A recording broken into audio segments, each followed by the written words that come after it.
السلام علیکم ورحمۃ اللہ وبرکاتہ۔ پیارے اسلام کے پیارے پیارے دوستو، امید کرتا ہوں کہ آپ ایمان اور تقوی کی بہترین حالت میں ہوں گے۔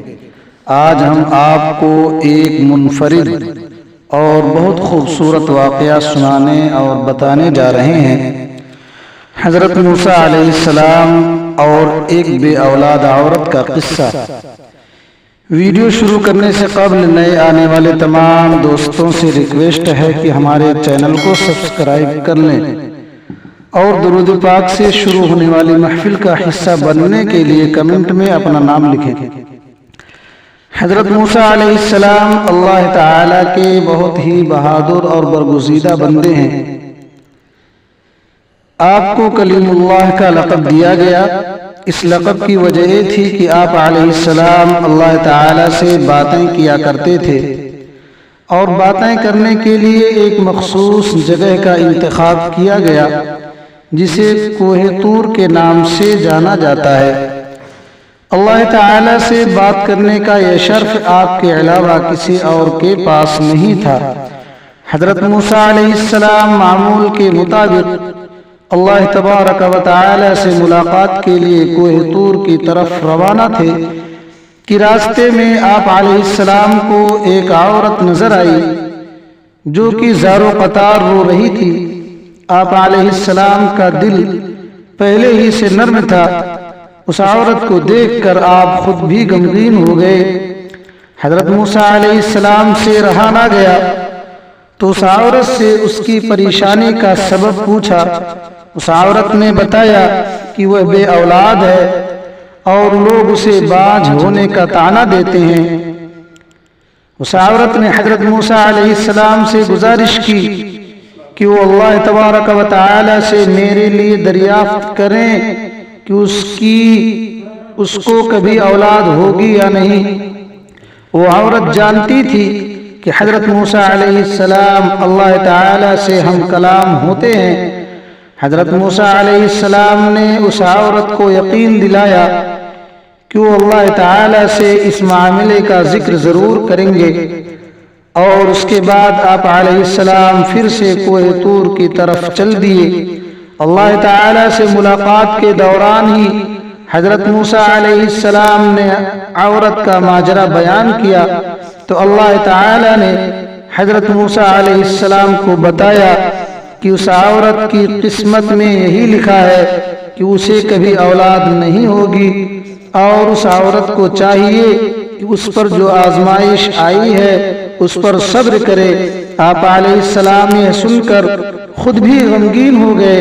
جب آپ علیہ السلام کوہ طور سے واپس لوٹے تو اس عورت کو اسی جگہ بیٹھا پایا۔ وہ آپ علیہ السلام کی منتظر تھی۔ حضرت موسیٰ علیہ السلام نے عورت کو اللہ کا فیصلہ سنایا۔ عورت یہ سن کر بہت روئی۔ آپ علیہ السلام نے اس عورت کو تسلی دی اور یہ بھی کہا کہ اللہ تعالیٰ کے ہر فیصلے میں بہتری ہوتی ہے، اسی لیے وہ صبر سے کام لے۔ اولاد اللہ تعالیٰ کی دین ہوتی ہے، وہ جسے چاہے بیٹی عطا فرمائے اور جسے چاہے بیٹا عطا فرمائے اور جسے چاہے دونوں ہی عطا فرما دے۔ اس واقعے کو بہت عرصہ گزر چکا تھا۔ ایک دن اس عورت کے گھر کے قریب سے ایک فقیر روٹی کا سوال کر رہا تھا۔ عورت کے کان میں جب اس درویش کی صدا پڑی تو اسے رک جانے کو کہا، اور کچھ دیر کے بعد اس کے لیے روٹی لے کر آئی۔ پھر درویش نے عورت کو اولاد عطا ہونے کی دعا دی، اور ایسا ہوا کہ اللہ تعالی نے اس درویش کی دعا قبول کر لی اور عورت کو اولاد کی نعمت سے نواز دیا۔ جب اس بات کی خبر حضرت موسیٰ علیہ السلام کو ہوئی تو آپ علیہ السلام بہت حیران ہوئے، کیونکہ اللہ تعالی نے تو انہیں بتایا تھا کہ اس عورت کی قسمت میں اولاد کا نہ ہونا لکھا ہے، تو یہ کیسے ممکن ہوا؟ پھر جب حضرت موسیٰ علیہ السلام دوبارہ اللہ کے پاس کوہ طور پر گئے تو اس عورت کے معاملے کے بارے میں ذکر کیا کہ جب میں آپ سے اس عورت کے بارے میں دریافت کیا تھا کہ اولاد ہوگی یا نہیں، تو اے میرے پروردگار آپ نے فرمایا تھا کہ اولاد اس کے مقدر میں نہیں ہے۔ اللہ تعالی نے حضرت موسیٰ علیہ السلام کے سامنے ایک شرط رکھی اور آپ علیہ السلام کو انسانی گوشت لانے کو کہا۔ جب اللہ تعالی انبیاء کرام اور صحابہ کرام کو کسی چیز کا حکم دیا کرتے تھے تو کوئی بھی اللہ تعالی سے سوال نہیں کرتا تھا، اسی لیے حضرت موسیٰ علیہ السلام نے بھی اللہ تعالی کی اس شرط پر کوئی سوال نہیں کیا اور اپنی بستی میں جا کر لوگوں کو اللہ تعالی کا حکم سنایا۔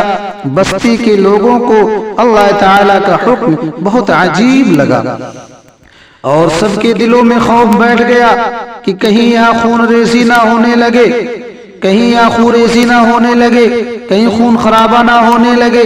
جب کوئی بھی اپنا گوشت دینے پر راضی نہ ہوا تو حضرت موسیٰ علیہ السلام مایوس ہو کر خالی پلیٹ لیے اللہ تعالی کے پاس واپس کوہ طور پر جانے لگے۔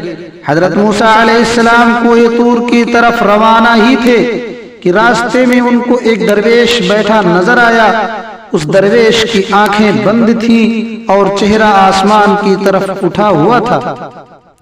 اس درویش کی زبان پر بس اللہ اللہ کا کلمہ جاری تھا۔ حضرت موسیٰ علیہ السلام اس درویش کے پاس گئے اور اللہ تعالی کا حکم سنایا۔ اس درویش نے آنکھیں کھول کر اپنی طرف دیکھا اور اپنا بازو آپ علیہ السلام کے آگے کر دیا اور کہا کہ میں حاضر ہوں۔ اس درویش نے حضرت موسیٰ علیہ السلام سے چھری لی اور اپنے بازو سے گوشت کاٹ کر پلیٹ میں رکھ دیا۔ پھر آپ علیہ السلام اپنی منزل کی جانب روانہ ہو گئے۔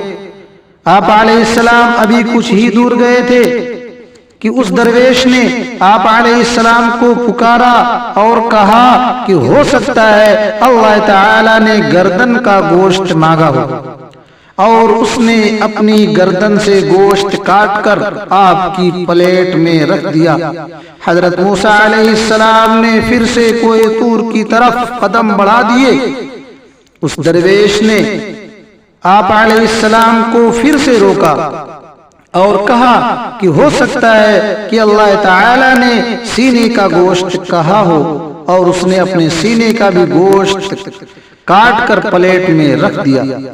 اس کے بعد اس نے اپنے جسم کے مختلف حصوں کا گوشت کاٹ کر پلیٹ میں رکھا۔ حضرت موسیٰ علیہ السلام نے اس گوشت سے بھری پلیٹ کو کوہ طور پر اللہ تعالی کے سامنے پیش کر دی۔ اللہ اللہ اللہ تبارک و تعالی نے حضرت موسیٰ علیہ السلام سے پوچھا یہ گوشت کس سے لائے ہو؟ اللہ، تو حضرت موسیٰ علیہ السلام نے سارا قصہ بیان کر دیا۔ اللہ تبارک و تعالی نے فرمایا اے موسیٰ یہ میرے بندے کا مجھ سے عشق ہے، اور اس عشق کی درد دیکھو۔ اس نے اپنے تکلیف کو نہیں سوچا بلکہ میری رضا اور خوشی کی خاطر اپنے جسم کی بوٹیاں کاٹ کر تمہارے سامنے رکھ دی۔ اے موسیٰ تم خود بتاؤ کہ جو میرا بندہ میرے عشق میں خود سے بھی بے پرواہ ہے، جب مجھ سے کوئی سوال کرے تو میں اس کی دعا کیوں قبول نہ کروں گا؟ اے موسیٰ یہ میرا وہی بندہ ہے جس نے مجھ سے اس عورت کے حوالے سے سوال کیا تھا۔ میرے اس نیک بندے نے ہی مجھ سے عورت کے لیے اولاد کی دعا کی تھی، تو بھلا میں کیسے اس کی حاجت پوری نہ کرتا؟ یہی وجہ ہے کہ میں نے اس کی تقدیر میں لکھے کو پلٹ دیا۔ جو بندے میری خاطر اپنے آپ کو قربان کرنے کے لیے راضی ہو جاتے ہیں، میں ان کی بات کو کیسے رد کر سکتا ہوں؟ موسیٰ علیہ السلام اللہ تعالی کی یہ بات سن کر بہت حیران اور خوش ہوئے۔ تو دوستو اس چھوٹے سے قصے سے ہمیں یہ سبق ملتا ہے کہ اللہ تعالی نے جو بھی ہمیں زندگی میں عطا کر رکھا ہے اس پر شکر گزاری کرنا ہے اور دوسروں کی مدد میں پیش رہنا ہے۔ آپ کو نہیں پتا ہوتا کہ کون سا عمل اللہ تعالیٰ کو پسند آ جائے اور آپ کا کام ہو جائے، اور جب بھی اللہ تعالیٰ کے لیے قربانی دینے کا موقع ملے تو اپنی جان بھی دینے سے پیچھے نہ رہیں، کیونکہ جان دی ہوئی اسی کی تھی، جان دی ہوئی اسی کی تھی۔ حق تو یہ ہے کہ حق ادا نہیں ہوا۔ میرے دوستو، جس نے بھی چینل کو سبسکرائب نہ کیا ہو وہ سبسکرائب کر لیں اور کمنٹ باکس میں درود پاک کا نذرانہ پیش کر دیں۔ السلام علیکم ورحمۃ اللہ وبرکاتہ۔